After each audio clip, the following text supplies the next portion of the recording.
comme si elle avait été sur le point de se perdre dans un sous-bois obscur où grouillent des bêtes étrangères, et qu'elle eût continué malgré tout à s'y enfoncer, à avancer jusqu'à cette limite au-delà de laquelle il ne faudrait pas aller.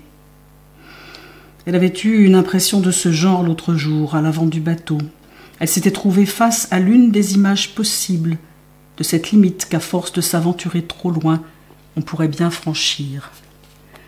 L'oreille tendue au chuintement des mousses, dans ce sous-bois où il pousse aux vieilles souches des tumeurs oranges en forme de langue, on prend peur.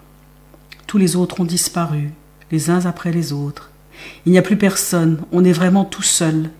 La forêt désormais sans repère s'étend à l'infini dans les ténèbres. Même pour la lumière du jour, elle est devenue impénétrable. C'est ainsi qu'elle se représente la fin.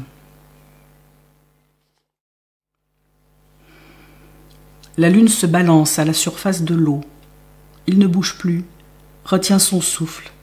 Elle finit par s'immobiliser, elle aussi, et maintenant c'est lui qui se balance d'un pied sur l'autre, tout doucement. Et alors elle s'en va, puis elle revient. Elle se balance en même temps que lui, un peu à gauche, un peu à droite. Elle ne s'en va jamais bien loin. Ils jouent à cache-cache tous les deux, elle toute ronde, brillante. Elle fait la planche. Ça lui rappelle quelque chose, et d'abord il ne sait pas quoi. Mais c'est quelque chose d'extrêmement plaisant, et même enthousiasmant, ce qui n'est pas si courant ici. Il refait le mouvement comme frappé d'idiotie, avance, recule, d'un pied sur l'autre, lentement, les yeux plongés dans l'eau du seau, où lui sourit la lune. Et maintenant, voilà, ça y est, il se rappelle, c'était sur le bateau, quand Igor l'avait laissé seul un soir sur le pont noyé de lune bleue, avec les ombres dessinées à l'encre noire, quand il sentait le bateau vibrer et qu'il voyait la lune s'approcher, s'éloigner du bord de la grande cheminée, qui dans la nuit claire avait l'air d'un monstre, il aurait voulu rester toute la nuit sur le pont, à la regarder se balancer dans le ciel, un peu à bâbord, un peu à tribord, parce que le bateau roulait. Des sons s'élèvent dans le silence transparent. Il tend l'oreille. La jument bouge doucement derrière la cloison. Elle a heurté légèrement les planches. Elle a senti sa présence, comme lui la sienne, et celle de tout ce qui vit tout autour, jusqu'au brin d'herbe qu'il croit entendre, jusqu'aux pierres qu'on dirait vivantes. Tout est mouvant, bruissant, et tout est ami, même ces bêtes qu'on dit nuisibles. Seuls ces hommes-là sont féroces, exclus de la fête. Les plantes et les bêtes les ont frappés d'ostracisme, ils n'existent déjà plus, laissés loin en arrière, pour toujours bannis du frémissement universel, cosmique, auquel lui, Ben, participe. Et le creux de terre rouge qui le retenait s'évase. Le poing qui s'était refermé sur lui vient de s'ouvrir. Allez, vas-y, c'est le moment. Beaucoup meurent d'épuisement avant de voir la Mecque, ou sont assassinés en route. Peu leur importe puisqu'ils meurent alors dans la voie droite. Leur chemin est aussi leur but. Leur salut est assuré.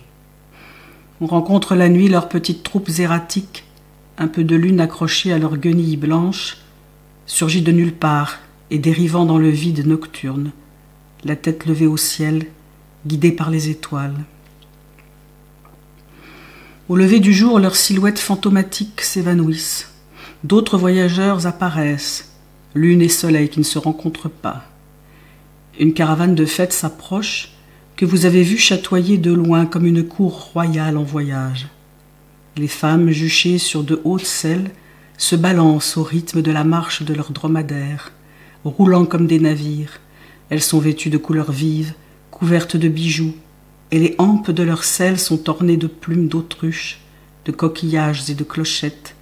Elles sont sûres de leur éclat, de leur beauté, de la force de leurs hommes et de la puissance de leurs tribus.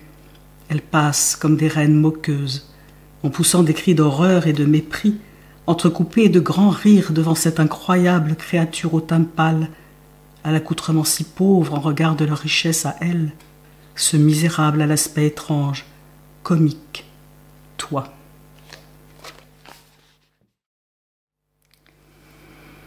Jadis, les armées qui partaient en campagne sortaient de la ville par Bab el-Foutour, la porte des conquêtes, dans un tintamarre chatoyant d'armes, de bannières, de cris.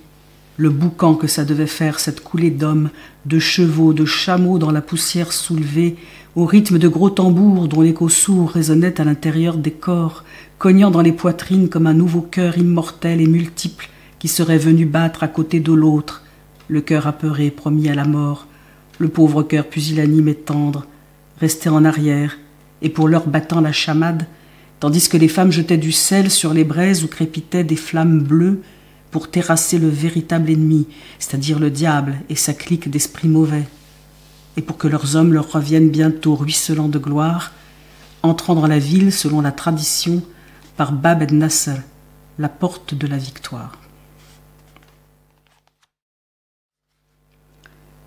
Des cassures, des tournants. Comment appeler ces brusques changements de direction dans le cours d'une vie? On était parti pour mener telle existence ici et on se trouve en train d'en mener une tout autre ailleurs, parce qu'un jour on s'est senti arrêté dans sa marche par un de ces obstacles contre lesquels on se lance à grands coups d'épaule, une fois, 2 fois, 10 fois. On refait les mêmes pas, on s'épuise à essayer les mêmes combinaisons pour forcer la serrure de quelque chose dans sa vie qui s'est verrouillée. Certains s'effondrent sur place comme de vieux chevaux, mais d'autres se relèvent, gardant chevillé au corps le désir de poursuivre coûte que coûte.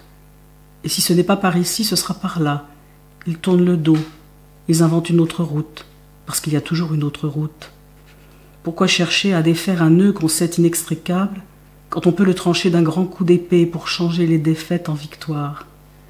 Il faut savoir fendre sa vie en deux, la déchirer de haut en bas, pour se sauver en abandonnant aux mâchoires de l'adversité le pan de tissu qui vous retenait, s'échapper, au vieux sens du terme, c'est-à-dire s'enfuir, en ne laissant à ses poursuivants que son manteau, sauver son corps nu et son âme intacte, partir. César est assis dans un fauteuil, le regard au plafond. Il a croisé les jambes et seuls sont mobiles ses orteils qui jouent dans les sandales. Il porte un short blanc et une chemisette blanche qui tranchent sur le fond plutôt sombre de la pièce. C'est un jour de congé. Près de sa tête, il y a un poste de radio comme on en faisait à l'époque, en bois luisant, aux angles arrondis et tendu d'étoffe sur le devant, presque un meuble. C'est l'heure des informations, ce qui explique cette immobilité de César et sa tête renversée en arrière. Il tend l'oreille aux rumeurs venues d'ailleurs à travers les espaces sillonnés d'ondes. Paris, Bruxelles, Londres, Hilversum, Moscou. Au premier plan, sur une table basse, luit le maillechort d'une théière. On y voit encore des journaux, un cendrier et un paquet de cigarettes, un bol où est fichée une pince à sucre. 2 tasses. L'autre fauteuil est vide. César a le visage sérieux sur la photo, mais dans sa pose tout montre qu'il est détendu, heureux même. Peut-être vient-il de bâiller et de s'étirer en allongeant les jambes loin devant lui avant de les croiser. Dans la théière, le thé est froid et les 2 tasses sont vides. Le léger désordre sur la table dit que le boy a congé, qu'ils sont seuls dans la maison ce matin-là et qu'il règne entre eux l'intimité paresseuse des couples heureux. Il y a la sieste aussi, pendant les heures trop chaudes qu'il passe sur un lit de fer entre des murs de terre séchée. Il n'a gardé sur lui qu'un slip de coton blanc. Il a rangé sous le lit ses sandales croûtées par la terre du chantier. La pièce est sombre. Au fond, une ouverture donne sur une autre pièce beaucoup plus claire, car une lumière éblouissante y entre, malgré, devant la fenêtre, un petit bout de tissu qui s'effiloche au vent chaud. On a posé sur le sol une gargoulette où l'eau fraîchit. Il n'y a rien d'autre dans la pièce que cette poterie sur le sol de terre battue, entre des murs de terre, eux aussi, et je trouve de la beauté à ce dénuement. César a dû faire un mouvement, et sur son corps allongé se déploie un fantôme blanc, comme un rêve qui danserait au-dessus de lui, un double insomniaque et vigilant. Mais ce n'est qu'un effet de lumière sur une photo ratée.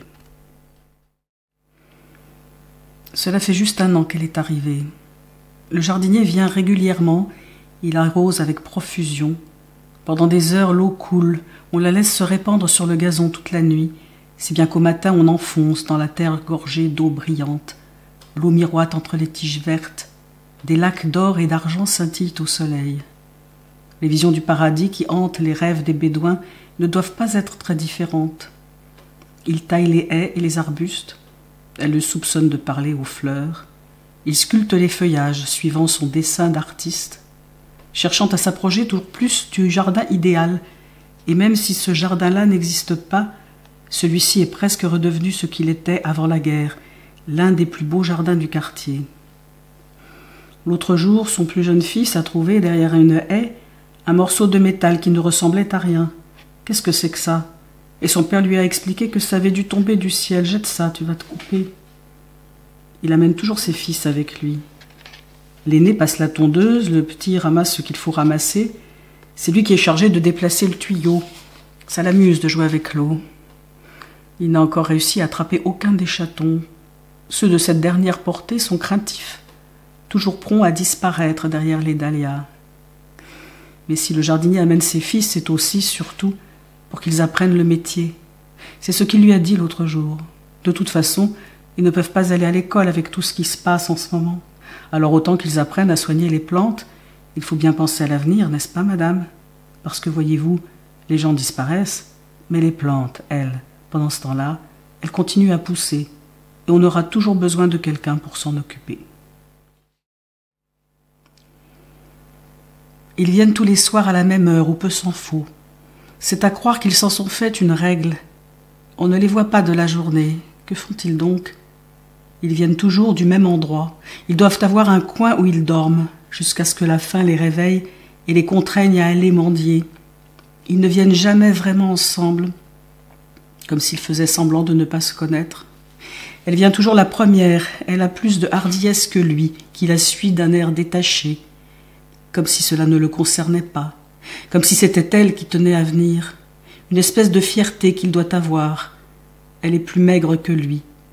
Peut-être qu'il se débrouille aussi ailleurs, qu'il a d'autres combines pour survivre.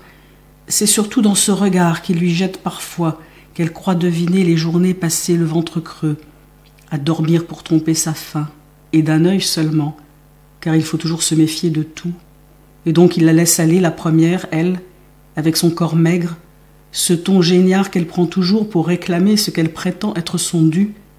Elle a tout à fait l'allure qu'il faut pour ce rôle de mendiante.